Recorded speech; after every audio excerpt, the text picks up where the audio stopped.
नमस्कार दर्शकमानहरू, आजको भिडियोमा हामी नेपालका अन्तिम राजा ज्ञानेन्द्र शाहका नाति पूर्व युवराज पारस शाहका छोरा हृदयेन्द्र वीरविक्रम शाहको बारेमा सम्पूर्ण जानकारी लिएर आएका छौं। उहाँका जन्म, परिवार, सम्पत्ति, घर, जीवनशैली र भविष्यको सम्भावना समेटिएको यो भिडियो तपाईको लागि निकै रोचक हुनेछ। सुरु गरौं नेपालका शाही इतिहासमा एक विशेष नाम हृदयेन्द्रबाट। अब भने हामी उहाँको प्रारम्भिक जीवनको कुरा गर्नेछौं। उहाँको नाम हृदयेन्द्र वीरविक्रम शाह हो। उहाँको जन्म मिति 30 जुलाई 2002 मा जन्मस्थान काठमाडौँ नेपालमा भएको हो। हृदयेन्द्रको जन्म नेपाल राजतन्त्रता अझै कायमै रहेको समयमा भएको थियो। उहाँको जन्म हुँदा शाही परिवारमा ठूलो खुशी मनाइएको थियो, किनभने उनी राज परिवारका नयाँ पुस्ता थिए। सानै उमेरदेखि उच्च सुरक्षा व्यवस्था सहित हुर्किनुभएका हृदयेन्द्रले आफ्नो बालकाल विशेष पारिवारिक वातावरणमा बिताउनुभयो। पढाइमा समेत उत्तिकै अब्बल र राम्रो ध्यान दिएका थिए र पछि विदेशमा पनि अध्ययनका लागि जानुभएका हो। र यसैगरी हामी अब भने शाही परिवारको कुरा गर्नेछौं।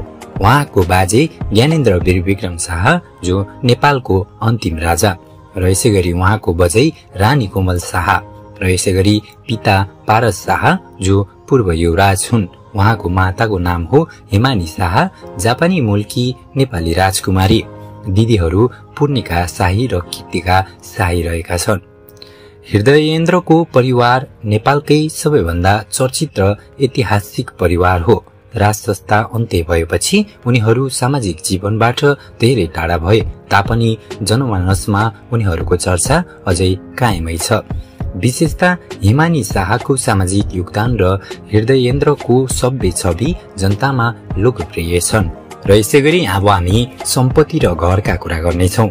शाही परिवारसँग थुप्रै ऐतिहासिक सम्पत्तिहरू छन् जुन राज संस्था अन्त्य भए पनि उनीहरूको जीवनशैलीमा झल्किन्छ। नारायणी हित दरबार हाल संग्रहालय, नागार्जुन दरबार हाल निवासको रूपमा पर्यो। चितवन, पोखरा, काठमाडौँ लगायतका निजी सम्पत्तिहरू।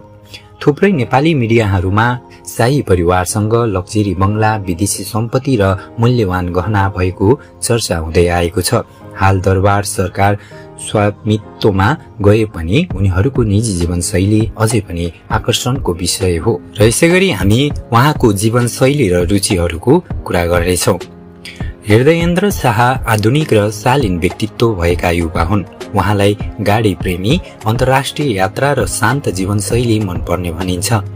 Royal luxury, range Rover, Mercedes जस्ता गाडीहरूको शोक, थाइल्याण्ड, भारत, जापान लगायतका देशमा यात्रा, आधुनिक फेसन र ग्लोबल एक्सपोजर। सामाजिक सञ्जालमा धेरै नदेखिए भए पनि कहिलेकाहीँ तस्बिर र भिडियोहरू भाइरल हुने गर्छन्। उहाँमा राष्ट्रिय ठाट र नयाँ पुस्ताको सोचको राम्रो संयोजन देखिन्छ। र यसैगरी हाम्रो अन्तिम नम्बरमा रहेको छ भविष्य र सम्भावना। धेरैले प्रश्न गर्छन् कि हृदयेन्द्र फेरि शाही उत्तराधिकारी बन्छन् कि उनी राजनीतिमा आउँछन्।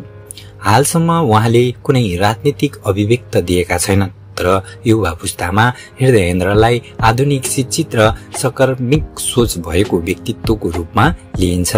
भविष्यमा उनी सामाजिक नेतृत्वमा देखा परे भने ठूलो जनसमर्थन पाउन सक्ने सम्भावना छ। यदि तपाईलाई हृदयेन्द्र वीरविक्रम शाहको बारेमा जानकारी मन पर्यो भने भिडियोलाई लाइक गर्नुहोस्, कमेन्टमा तपाईको विचार लेख्नुहोस् र हाम्रो च्यानललाई सब्स्क्राइब गर्न नबिर्सिनुहोला। फेरि अर्को भिडियोमा भेटौँला।